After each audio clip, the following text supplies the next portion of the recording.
Біздің көрермендеріміз де біле жүрсін деген ниетпен Ербол аға жайлы деректерді былайша құрастырып шығардық. Сюжетке назар салайық.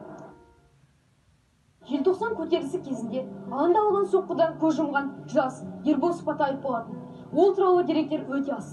Белгілісі сол кездегі Талдықорған облысының Көктал ауылында 1964 жылы дүниеге келген Ербол желтоқсан көтерілісі тұсында Алматы энергетика институтының 2-ші курсында оқып жүреді. Отбасында 7 ағайынды, оның ішінде ең үлкені болатын.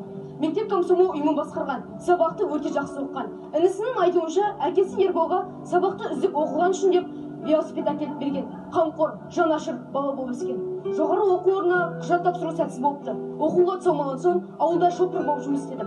1983 жылы әскери қатарына шақырылды. Азаматтық борышын абыроймен атқарып келген соң Алматы энергетика институтына оқуға түседі. Сонда 2-ші курс оқып жүрген шағында алаңға шыққан Ербол 18 желтоқсан күні сапер күреуі бар 2 жігіттен қатты ауыр соққы алады. Ауруханаға түседі. Ал бірнеше күн өткен соң 20 желтоқсан күні көз жұмады. Ол көз жұмар алдында біздің елде әділдік жоқ деген ақырғы сөзін айтқан. 1996 жылы Ербол Сыпатаев ақталды.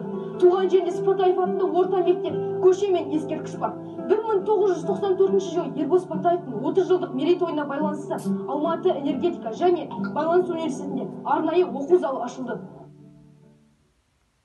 Тоңдырды мені, тоңдырды сені, желтоқсан желі.